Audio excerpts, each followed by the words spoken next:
ఎన్నో ఏళ్ల నుంచి కళారంగంలో జీవితాన్ని కొనసాగిస్తూ దగాపడ్డ కళాకారుడిగా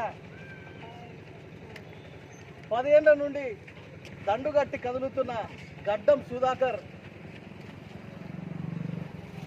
తన బాధ, తన గుండెలో గోస మాట పాట ద్వారా తెలుపుతాడు.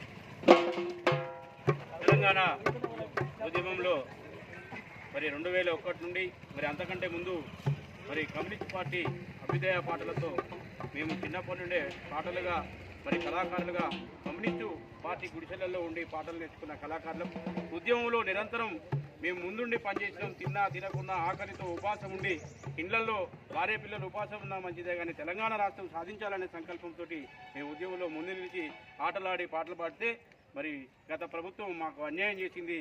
మరి మమ్మల్ని రోడ్డున పడేసింది. ఉద్యోగాల ఎరచూపి మమ్మల్ని ఏ పని చేసుకోకుండా ఆగం చేసి మా జీవితాలను ఎడగాకుండా చేసింది. ఈ ప్రభుత్వం మమ్మల్ని హక్కున చేర్చుకుంటుందని ఆలోచిస్తూ ఆశపడుతూ మరి గతంలో మరి మేము పడిన బాధలు, గుండెలో నరగిలిన బాధ కన్నీరై కారుతుంది, కష్టానికి కారకులెవరో తెల్పమని కోరుతుంది.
దొర పాలనలో మరి కళాకారులందరినీ గడిలో కూలీలుగా వాళ్ళకి ఇష్టమున్న వాళ్ళను మా రగన్న పాడినట్టు డ్రైవర్లకు వాళ్ళ ఇళ్లలో పనిచేసేలకు సాంస్కృతిక సారథుల ఉద్యోగాలు ఇచ్చి మరి నిజంగా 1985 నుంచి మేము కళారంగంలో ఉన్నాం.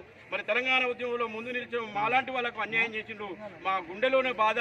మరి మేము అప్పటి నుంచి 10 ఏళ్ల నుంచి మేము పాడుతూనే ఉన్నాం. రోడ్ల మీద ఉపాసాలు ఉట్టుకుంటూ రవీంద్ర భారతి సెక్రటరియట్, కేసీఆర్ ఇల్లు, కేటీఆర్ ఇల్లు, కవితమ్మ ఇల్లు, అందరి ఇల్లు తిరిగి తిరిగి అలసిపోయి మరి మళ్ళీ ఎన్నికల సమయంలో కాంగ్రెస్ పార్టీని ఆశ్రయిస్తే మరి మా ప్రభుత్వం రాగానే మీకు ఉద్యోగాలు తప్పకుండా ఇస్తామని చెప్పి హామీ ఇస్తే ఆ నమ్మకంతో మేము పాటల పల్లకి ద్వారా ప్రభుత్వాన్ని వేడుకుంటా ఉన్నాం, ప్రభుత్వాన్ని అర్థిస్తూ ఉన్నాం. ముఖ్యమంత్రి రేవంత్ రెడ్డి గారికి మరొక్కసారి చేతులు జోడించి మా నిరుద్యోగ కళాకారులకు ఉపాధి అవకాశాలు చూపెట్టాలని చెప్పి ఈ మీడియా ద్వారా కోరుకుంటా ఉన్నాం. థ్యాంక్ యూ, ధన్యవాదాలు.